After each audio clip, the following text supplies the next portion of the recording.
Breaking news చూస్తున్నాం. పాఠ్య పుస్తకాల్లో ముందు మాటను మార్చకుండా విద్యాశాఖ ప్రింట్ చేయడం తెలంగాణ పాలిటిక్స్ లో అగ్గి రాజేసింది. మాజీ సీఎం కేసీఆర్, విద్యాశాఖ మంత్రి సబితా ఇంద్రారెడ్డిల పేర్లను ఉంచడంతో వివాదం మొదలైంది. ఇక తాజాగా తెలుగు పాఠ్య పుస్తకం ముందు మాటలో తప్పులపై ప్రభుత్వం చర్యలు చేపట్టింది. ఇక పాఠ్య పుస్తక ముద్రణ సేవలు డైరెక్టర్ శ్రీనివాసాచారిపై చర్యలు తీసుకుంది. ఎస్సీఈఆర్టీ అదనపు డైరెక్టర్ రాధారెడ్డిపై సైతం యాక్షన్స్ తీసుకుంది. పాఠ్య పుస్తకాల బాధ్యతల నుంచి శ్రీనివాసాచారి, రాధారెడ్డిలను తొలగించింది. ఇక ఎస్సీఈఆర్టీ డైరెక్టర్ గా పాఠశాల విద్య అదనపు డైరెక్టర్ రమేష్ కు బాధ్యతలు అప్పగించింది. ఇక టీఆర్ఈఐఎస్ కార్యదర్శి రమణ కుమార్ కి ముద్రణ సేవల డైరెక్టర్ బాధ్యతలు అప్పగించింది.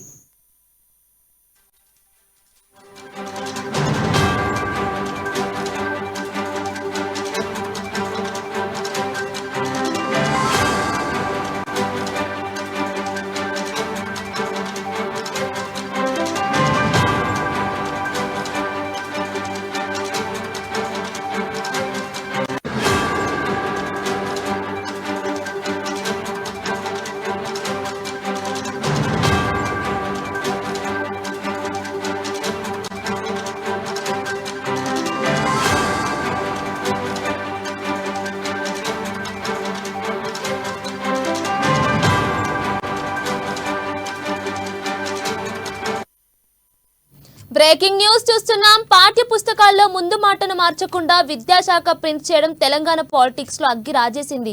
మాజీ సీఎం కేసీఆర్, విద్యాశాఖ మంత్రి సబితా ఇంద్రారెడ్డిల పేర్లను ఉంచడంతో వివాదం మొదలైంది. ఇక తాజాగా తెలుగు పాఠ్య పుస్తకం ముందు మాటలో తప్పులపై ప్రభుత్వం చర్యలు చేపట్టింది. ఇక పాఠ్య పుస్తక ముద్రణ సేవల డైరెక్టర్ శ్రీనివాసాచారిపై చర్యలు తీసుకుంది. ఎస్సీఈఆర్టీ అదనపు డైరెక్టర్ రాధారెడ్డిపై సైతం యాక్షన్స్ తీసుకుంది.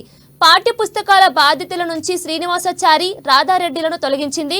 ఎస్సీఈఆర్టీ డైరెక్టర్ గా పాఠశాల విద్య అదనపు డైరెక్టర్ రమేష్ కు బాధ్యతలు అప్పగించింది. టీఆర్ఈఐఎస్ కార్యదర్శి రమణ్ కుమార్ కి ముద్రణ సేవల డైరెక్టర్ బాధ్యతలు అప్పగించింది.